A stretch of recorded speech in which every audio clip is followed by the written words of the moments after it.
Ya, Assalamualaikum warahmatullahi wabarakatuh. Ya, selamat pagi semuanya. Sebelum kita mulai, kita berdoa terlebih dahulu. Doa dimulai.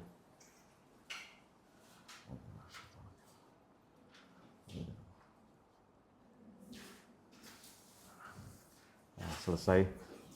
Oke, kita lanjutkan kuliahnya ya. Bentar ya. Terus saya set dulu.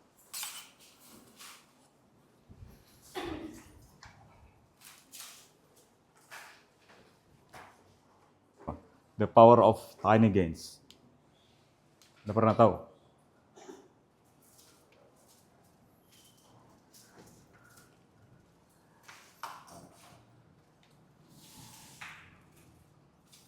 Udah tahu?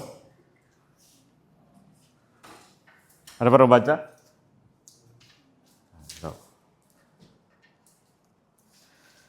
Nah, ini perubahan tiny gains berarti maksudnya perubahan yang kecil-kecil ya. Berarti ini ya, seperti halnya dari pangkat ya. Jadi perubahan kecil yang dilakukan secara konsisten menghasilkan perubahan yang besar.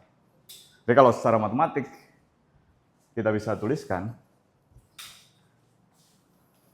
misalnya ya, setiap hari kamu melakukan perubahan 1% misalnya.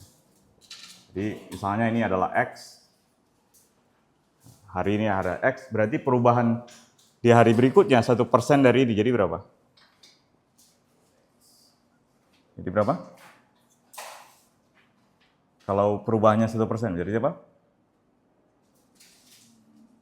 1, berarti X ditambah berapa?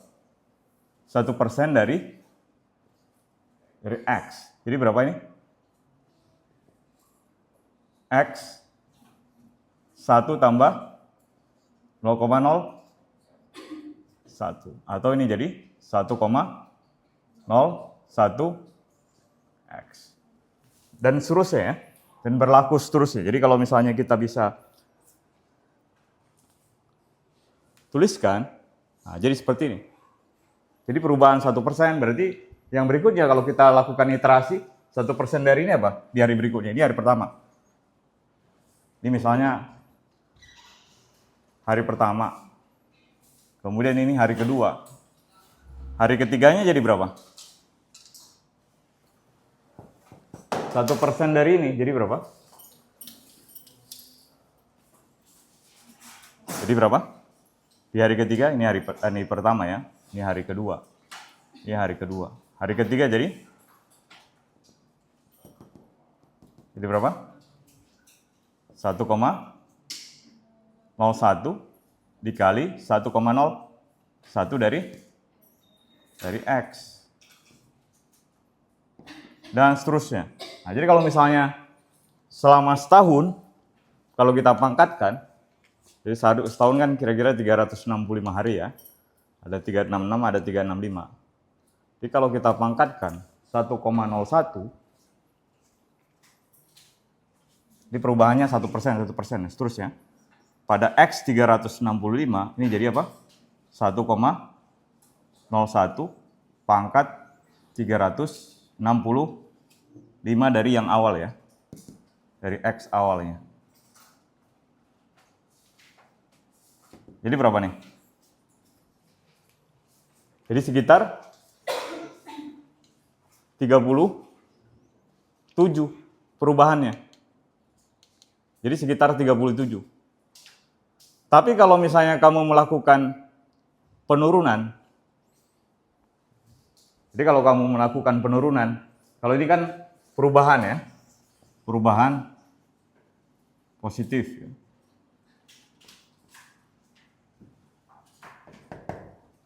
Tapi kalau kamu melakukan, setiap hari kamu melakukan demotivasi istilahnya, jadi kamu berkurang terus, jadi hari pertama, hari kedua misalnya berkurang, jadi berapa? 1 kurang 1%. Jadi berapa? 0,90. Berikutnya juga, berapa? Berkurang lagi. 1% dari ini. Jadi selama 300 sampai 365 ya, 65 hari ini menjadi 0,99 dikali berapa? Pangkat 360. Dan ini akan menjadi 0,0 sebenarnya 255 sekian ya. Kalau kita buat itu menjadi 0,03. 99 itu kan berarti apa? Ini berarti kalau kita tuliskan ini berarti kan 99 per 100 pangkat 365. Jadi apa nih? 99 pangkat 365 per 100 pangkat 36. Dan ini kan selalu lebih kecil kan dibanding ini kan? Sehingga ini 0,0. Jadi kalau kamu melakukan penurunan hal apapun ya, jadi kalau misalnya kamu punya penurunan, misalnya kamu tidak melakukan perubahan, berkurang terus, itu berarti lama-kelamaan akan mendekati 0. Secara matematik ya. Nah, jadi kalau misalnya kita gambarkan dalam grafik, jadi kalau kamu melakukan perubahan tiap hari, setiap hari 1%, itu lama-kelamaan akan menjadi eksponensial pertumbuhannya. Nah, jadi itu. Jadi kalau kamu punya apapun yang kamu pengen inginkan, itu kamu lakukan perubahan nggak usah terlalu berat-berat. Setiap hari aja. Misalnya matematik seperti ini yang kita pelajari. Yang kamu lakukan tiap hari apa? Mengerjakan satu soal, nggak usah 10 soal, 100 soal aja. Jangan pas mau ujian dikerjakan soalnya. Misalnya 10 soal, 20 soal, jangan. Jadi dicicil tiap hari. Jadi kalau misalnya tiap hari ada materi apa, dikerjakan satu soal. Apapun ya, tidak berlaku hanya untuk kuliah ini ya. Dan tidak berlaku hanya untuk melakukan perkuliahan. Apapun yang kamu inginkan, kamu goals-nya apa. Seperti menabung juga seperti itu. Jadi kau sisihkan berapa kan lama-kelamaan akan meningkat ya. Ini kan asalnya dari bunga majemuk bank, interest. Jadi kayak dari bunga. Jadi kalau misalnya, makanya kita nggak boleh ngutang itu karena itu. Dia kan bunga per 1% misalnya kan, 5%. Tapi 5% dari, dan berkali lipat terus. Makin lama makin besar. Tapi dibilangnya misalnya bunganya hanya 0,01%. Tapi persennya dari mana dulu? Dari hari berikutnya. Dari hari sebelumnya. Kalau dari hari sebelumnya berarti dihitung 0,01% itu dalam 365 hari itu menjadi 37 kali lipat dari yang awal. Pinjol kan kayak gitu kan? Ada pernah pinjol? Belum pernah ya, jangan ya. Apalagi pinjol kan dia bilang bunga sekitar 1%. Itu memang kecil kan 1%? Berarti kalau kamu misalnya minjam 1 juta berarti 1% berapa? 1% dari 1 juta. 1%-nya. Berapa? 10.000 kan? Murah kan? Murah, tapi kalau kamu bayar di hari berikutnya ya. Tapi coba 1% misalnya dalam 1 bulan 1%. Tapi kamu nunggak dalam berapa bulan? Akan naik terus kan? Gak bakalan berhenti hutangnya.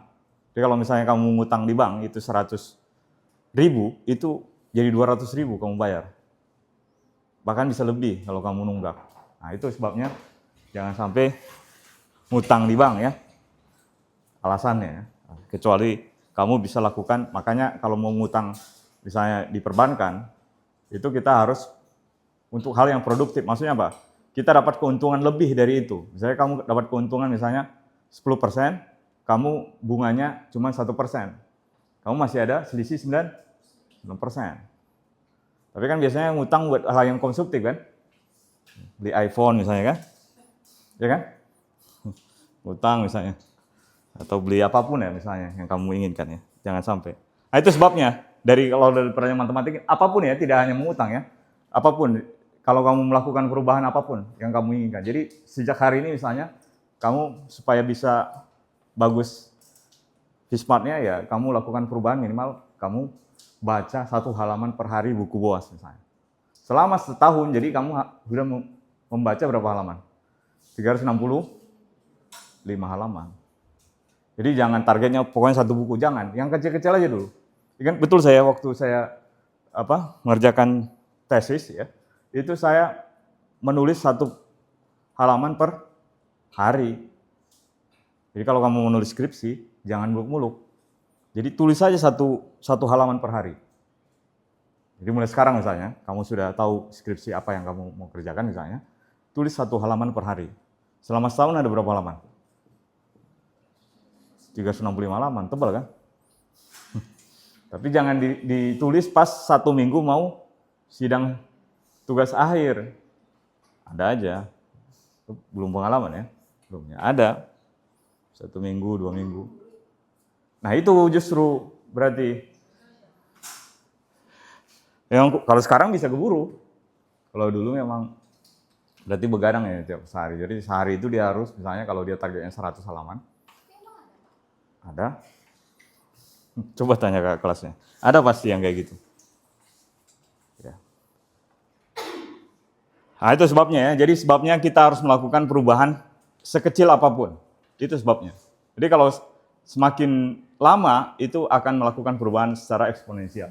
Tapi kalau kamu melakukan performa yang turun selama setiap hari, makanya istilahnya ada kan brain rot kan? Ada kan istilah brain rot kan? Lihat HP terus kan, lihat TikTok misalnya apa.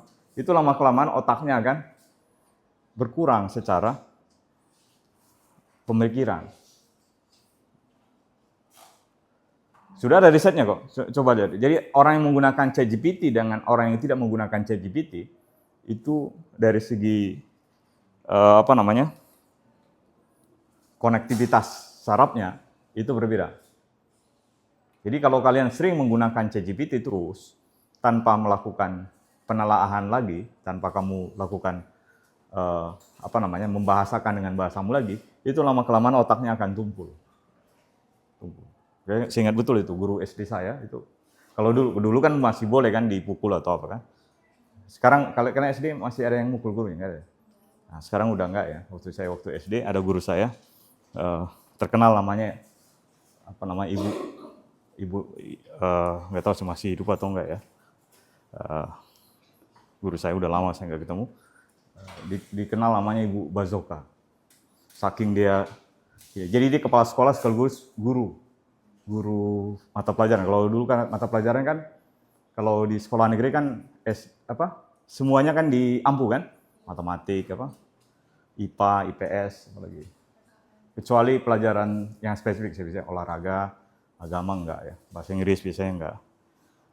Nah, jadi dia selalu kalau misalnya ada yang nggak bisa matematik, khusus matematik ya, itu diketok kepalanya, biar otaknya encer ya. Saya nggak tahu otak encernya itu. Ya maksudnya apa? Benar sebenarnya kalau sekarang ya. Jadi kalau misalnya otak kita nggak dipakai terus, itu lama-kelamaan tidak berfungsi. Seperti kalau kalian punya komputer, lama nggak digunakan komputernya bisa rusak nggak? Atau elektronik ya, bisa rusak. Itu juga otak ya. Jadi kalau misalnya lama nggak digunakan, salah satu melatihnya itu dengan matematik. Ya. Itu melatih otak ya namanya. Jadi kan ada games-games yang menggunakan itu akan melatih otakmu. Itu salah satunya.